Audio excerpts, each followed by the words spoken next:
Yeah, I always say this, that, the star in your life is your goal, in your financial life is your goal. But the rock star is the person who takes you to that goal. And it's this distributor advisor who has no vested interest. His or her vested interest happens on the day when he or she sees the smile on your face, when you reach that goal. Don't underestimate that process. It's a very difficult process to keep you on track. Every day the markets and the environment will dissuade you not to. But if you stay invested and reach your goal on that day, the smile on both your faces will define the journey. Hello and welcome to Gaining Conversations, a podcast about personal finance. I'm your host, Ravi Kumar, co-founder of Gaining Ground Investment Services. In Gaining Conversations, I talk to financial experts and industry leaders about personal finance and how they think about investing.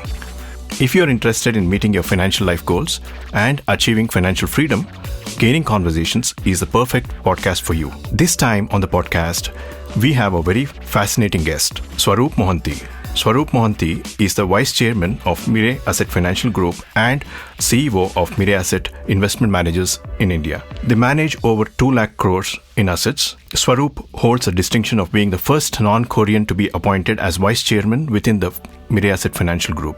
Born and raised in Bhubaneswar, Odisha, Swarup initially pursued studies in the science stream, influenced by his parents, who were both zoology professors. However, during the economic liberalization of the late 80s, he developed a keen interest in commerce and finance, leading him to switch his academic focus. Swarup began his professional journey in the mid-90s, working with good companies such as Tata Finance, Kotak and Religare. In 2011, he joined Mirae Asset, where he has been instrumental in expanding the company's investable universe and introducing very innovative investment strategies. Swarup has emphasized the importance of early and disciplined investing throughout his career. He often shares personal anecdotes about the missed opportunities of not investing during the initial years of his career and advocates for starting investments as early as possible, even with modest amounts. I found this conversation to be absolutely fascinating, and I think you will also. With no further ado, my discussion with Swarup Mohanty, CEO of Mirae Asset India. Hi, Swarup. Hi, how are you? Thank you so much for having me. It's great to have you here. So let's talk a little bit about your background. What led you to this career? I just want to understand your journey from Bhubaneswar to becoming the Vice Chairman and CEO of Mirae Asset Managers. If you could help us understand your upbringing in Bhubaneswar and your educational background. Like you rightly said, I'm born to 2 teachers, and when you're born to 2 teachers and study in an environment when all your teachers know you, it's a different kind of a background. You're always watched for what you do and for what you don't do. And there's a list of what you can't do, right, which is laid down for every teacher's son. That was my background. Most of us who are born to science professors typically go up to lead that kind of a career, and engineers, doctors, and civil services was the actual or the go-to profession then. But in the 90s, the liberalization happened, and so much of talk around how the country can get changed, and that kind of influenced, and I thought that if the country is changing, there are new possibilities. Why not look at those possibilities? Now, one doesn't plan so long in your career. One tries to do every year on the merit of it. And one led to the other. I came to Delhi to study, and that's when the horizons completely expanded, and I got to see a very different world in front of me. It took me a long time to adjust myself because I found people to be extremely smart, conversation levels, their communication skills to be so much different from me, and took me a year to hold my composure or get back my composure, and from then on it has been a very different journey. The ability to adapt to changes in life is most important, and if I can just do that and continue to remain relevant, I think one can do a lot, and that I realized very early, and hence one year at a time, and right. Here I am sitting in front of you. Right, very interesting. So, just to reflect on your early career, what were the key lessons you learned about finance and investing when you started? I think if you look at our early lives, and that's always intrigued me, is that, in my younger days, it was always told that talking about money is not good. Having money can, make you wayward and things like that. But there were certain communities within our society who were very easy in handling money, and they were taught money very early in their lives. So I concluded that since my background, or people like us who were probably lower middle class at that point of time, did not have money, they thought talking about money was bad. I thought that would be a very interesting way to build a career, to understand money, because at the end of the day, very early in my life, I realized that to lead your life according to your own terms, you do need money. And if you need money, it is very important for us to understand it, not to become a gulam or a slave to money, but to understand and make it work for you so that your life becomes easier. Something I learned very early, and I've been following that since then. I completely agree with you. How was your experiences at Tata Finance, Kotak and Religare? What made you to shift from that kind of companies to an asset management company? It was a natural progression. I think at Tata Finance, I used to handle the fixed deposit part of the business. Always believed that since the raw material for our businesses, and especially NBFCs, was money, and if I was responsible for getting the money into the company, I would be a focused person. That's how I approached it. But when you worked with the Tatas, you realized how a brand is built and how particular they are about keeping their brand intact. That was my biggest learning in Tata's. When I shifted to Kotak, here was this securities firm aspiring to be a very large company in this country. And if you watch the journey from the 90s, that's when I joined them, to now. We used to be a very small company now, and look at the bank. It's just unfolded in front of our eyes. Right, how true. to build a company grounds up, I learned from Kotak. Mm-hmm. And working in Religare was a very different experience. At the end of the day, in our own lives also, it is never about how much you earn. It's about how you spend and how you invest. People who earn less have invested better would be in a far secure position. I learned the value of spending prudently and the implications of cost in Religare. So together, if you see, the three experiences have been leading me to becoming a more well-rounded professional. So you joined Mirae in 2011, and from there on, I want to understand what strategies have you implemented at Mirae Asset that it has actually grown so nicely. Yeah, I think when you look at joining any company, the first thing you look at is the promoter or the intention of the owner to do the business. And I saw absolute clarity in Mirae Asset in wanting to do business in India. In 2011, they were very clear of their focus in the country. And this was a country which was ahead of Singapore and Hong Kong in their wish list of doing business. That kind of fascinated me. And when you learn the art of or the business of asset management or any other business, a scalable business is one which keeps it simple. It's very difficult to keep things simple in our lives and in business. So because by that time I was kind of a little more experienced than I was, I formed this basic belief of keeping it simple and continuous. And you've been tracking us for this long, whatever we were saying in 2012-14, we are almost saying the same thing in 2024. Maybe we've added some more products. But the basic approach of building a product over a period of time, letting the track record of product do its own talking, is the fundamental approach to the business. Mm-hmm. And once you build good products, and if you track me in 2016, I had kind of said that the mutual fund industry is product over brand. If you build good products, your brand will follow. And that's how we've gone about doing it. The other most important part is it remains a fiduciary responsibility. We manage somebody else's money, so we have to stay within the framework of law. And that we don't compromise at Mirae Asset. It's been 16 years of doing this business, and we've not had a regulatory interference in our business for so long. And I hope to keep that intact. If you ask my personal KRA, if I can keep that intact for the rest of the 10 years of my working life, I would have I would retire happy. And that's my number one yardstick. Excellent. So how big is Mirae India in the global Mirae scheme of things? Yeah, I mean, it's a good question to ask me, because I got the great fortune of narrating the answer to the Prime Minister of this country too. Oh, okay.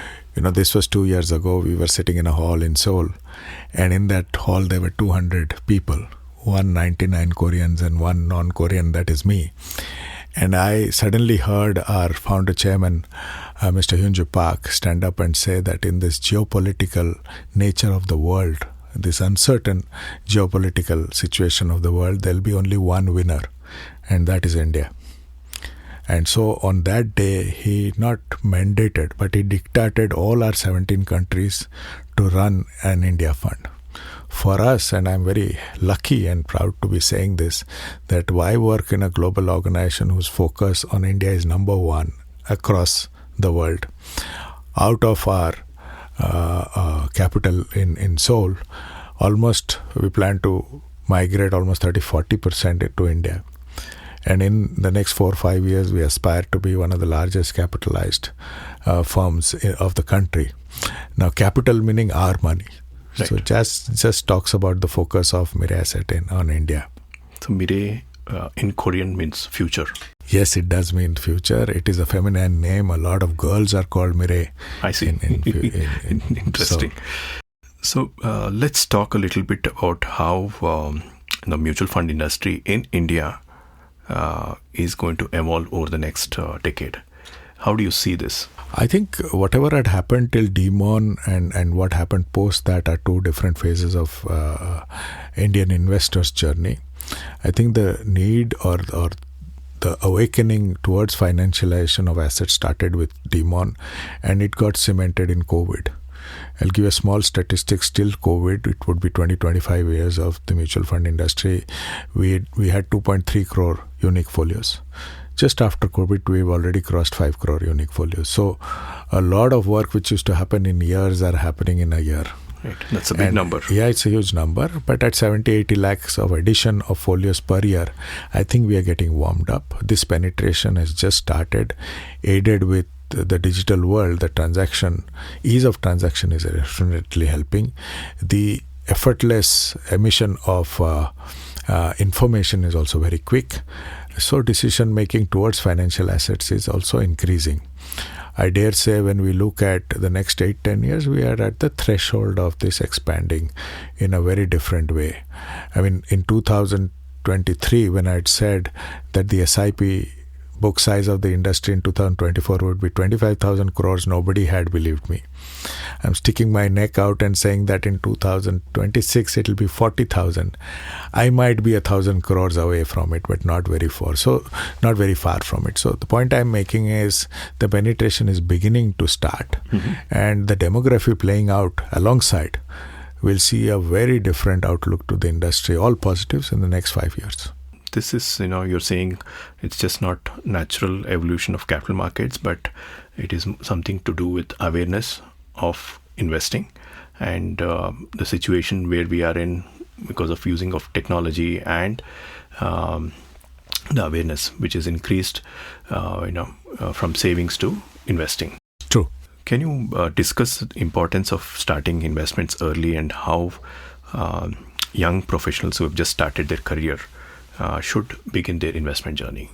I mean, you started the podcast by saying my biggest mistake in life has been not starting early. I can give excuses, but there is no excuse for keeping aside 500 rupees per month those days. I can say I didn't know, but that's again an excuse. It should have been my business to know. But since information is available so readily to the young, and I do believe they are smarter than what we were at that age, it is in their selfish interest that they start early. If I would have invested 500 rupees a month at the beginning of the career, I would have been financially free today. Don't underestimate even 500 rupees in capital markets in today's scenario. You are probably one of the luckiest people on earth where you're sitting on an economy which will double in the next 8-10 years. No other economy is in that situation. And the best way to get that double of economy into your lives is probably the capital markets. And the ability to invest and stay invested will define your financial health today and then. It's a very easy way, and a little bit of Googling on what I'm saying will help. But at the end of the day, starting early actually eases your pocket. Because I didn't start then, I've had to cut out a lot of my savings into investing now. The pressure is on me. You can ease out that pressure by starting with small sums. I advocate 20% of your take home from the beginning of your work life can do wonders to your life towards the end. It's never about how you start. It's always about preparing to end strong. And the person who ends strong takes it all. Please, you'll be living longer than we guys did. And at that age, you'll be needing a lot of money. What are the common myths about mutual funds, that you'd like to debunk? Because I've seen over the recent years, people have been investing in IPOs, direct equities, unlisted companies, and suddenly they realized that that risk was not for them, and they realized that maybe investing in mutual funds was a better route. How do you see this? See, actually in life, nothing happens till it does not happen to you. A lot of people get into it on hearsay or people quoting some things which may or may not have happened to them. When we start investing, we think it's a return generating business. As we graduate, we realize it's a risk mitigation business. And the closer your investing is to your risk profile, the better the investment experience is. All of us have gone through that same process. I was a brash equity stock picker and all my stocks tanked, so I shifted to a professional. Now, if somebody has the time and ability to analyze and do all that, be my guest and you should back yourself. But if you don't have the time, then come to a professional. It's the professional's job to do it for you. And give it to the professional. My only caveat on that, after giving it to a professional, don't be a professional. Lead your own life. It's a nominal fee of 1.5-2%, which the active manager charges you. It's a very nominal fee for the job they do. So the other thing which one has to realize is there is a fund for each risk profile. And marrying your risk profile to the fund is very important. A lot of times I'm asked, which is your best fund? And I reply, why do you need to know my best fund? No, because I want to invest. I ask, how do you know it's suited for you? And that's when the story starts. I mean, at the beginning, if you want to invest, it's best to know why you are investing. Form your own why, because your reason for investing and my reason for investing can be completely different. Once you know why you are investing, where to invest is not the bigger issue. If you start with where to invest without a goal, it is meaningless investing. So, like I said, it's easily readable. Please do Google up, prepare your own method of approach to investing, and then start investing. Right. I think distributors, advisors make a good amount of, hand-holding. Yeah, by professionals, I meant both the fraternity. I mean, once you know, see, you can answer your why. I need, and when you approach the professional, that is the homework you need to know. Once you tell a why or your purpose to any professional advisor, guiding after that becomes very easy. 9 out of 10 times people come to the professional saying that they want to create wealth. Great, define the wealth.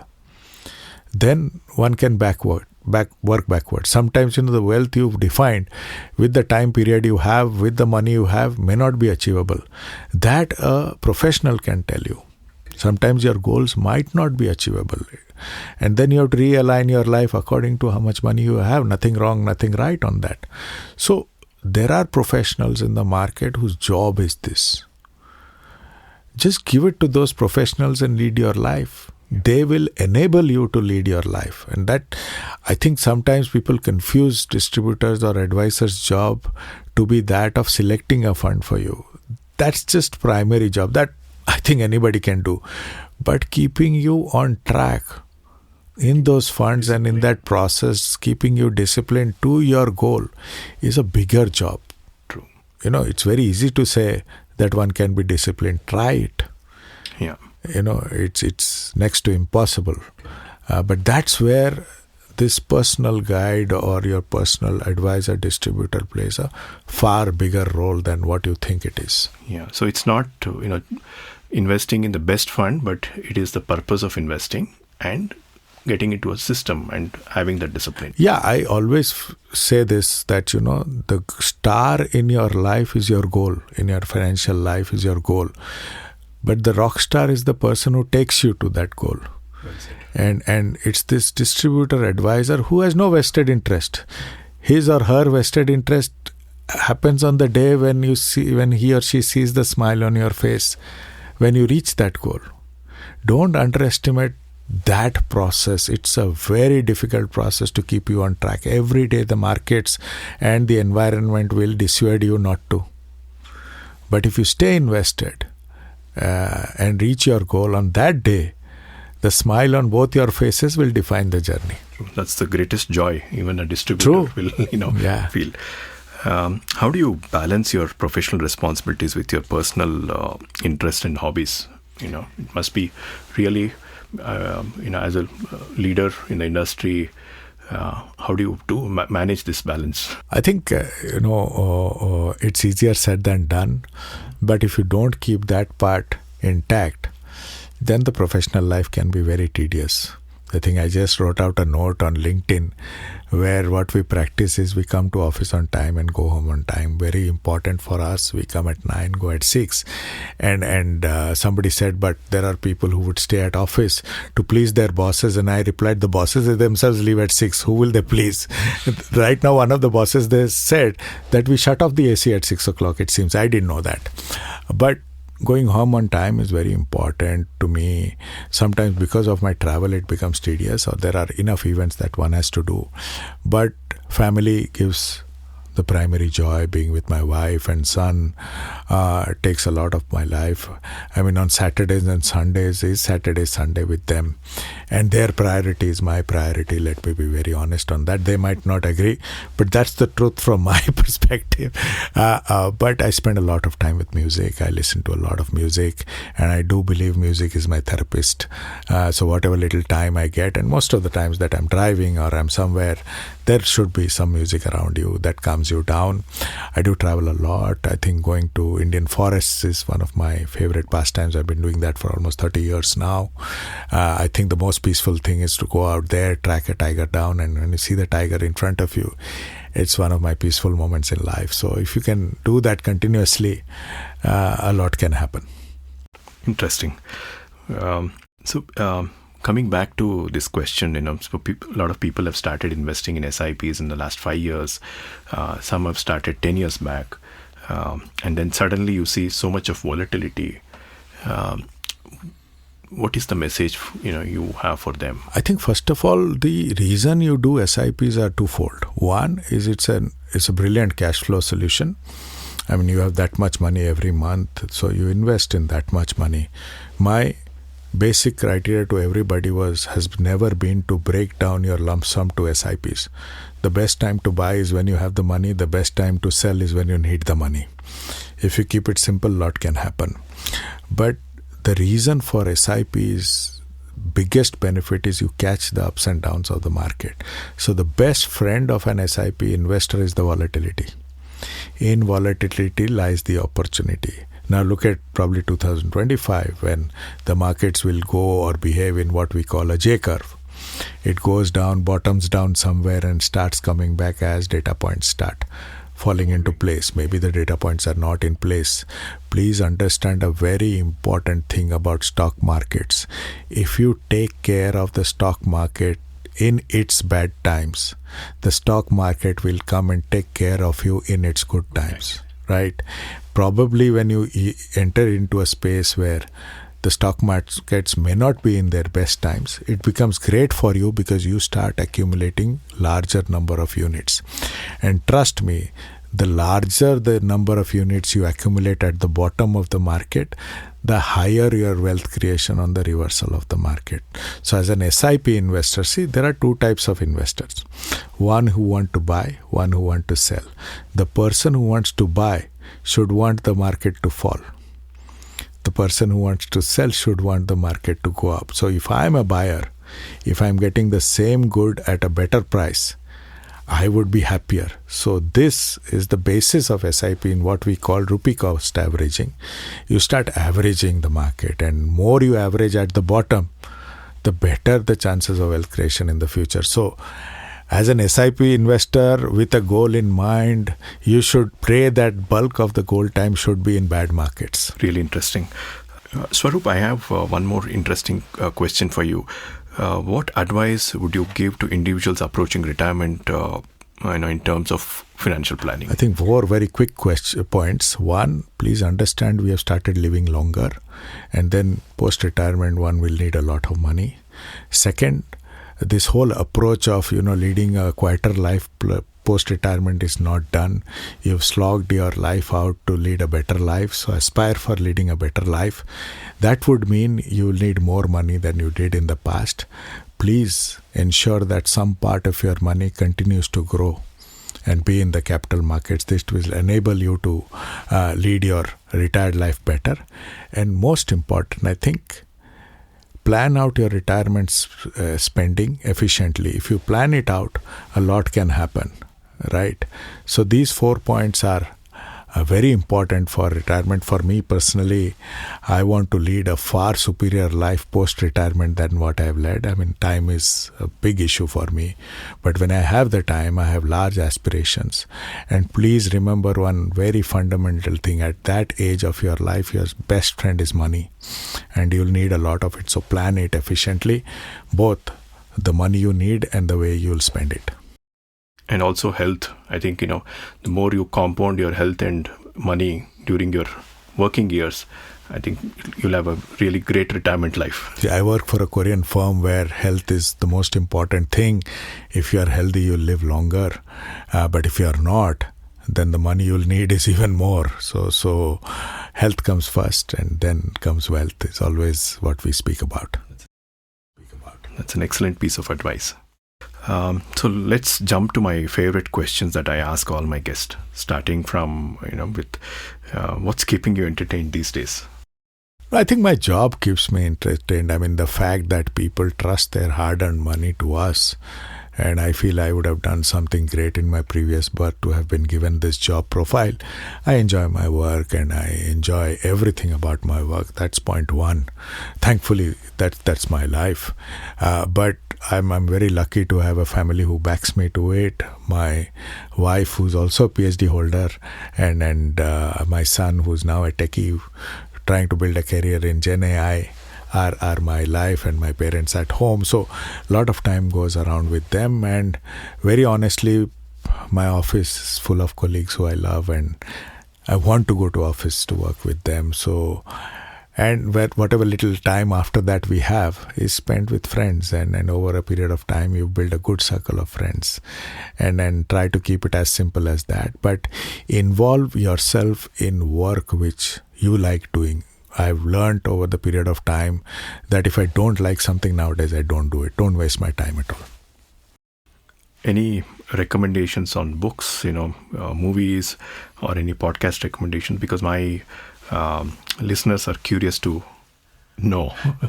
Yeah, I mean, I've been fortunate enough, and I'm very fortunate to do this podcast with you, but I like the way Monica Hallan is going about doing her podcast. I've been featured in that once, so I follow most of her podcasts. She keeps it simple and makes money look very simple, so that's something which I would recommend. I think from books, from our side, at this moment, I would recommend a book called Passport for Profits by the great Mark Mobius. I think that's a go-to Bible for me. I learned about economics from them. And listen to a lot of music, watch a lot of movies. I'm an addict on Netflix. All OTTs, I'm an addict. So very difficult to recommend. I watch anything, so I mean the whole world is there to see, each to his own.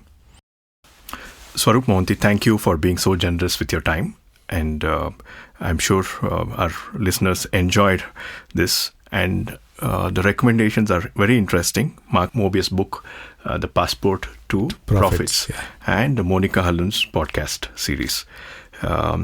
We've been speaking with Swarup Mohanty, CEO of Mirae Asset India. If you enjoy this conversation, do check our previous podcasts. You can find them on Spotify, Apple Podcasts, and YouTube. I am Ravi Kumar. You've been listening to Gaining Conversations. Thank you, Ravi. Thank you so much for doing this with me. Thank you so much.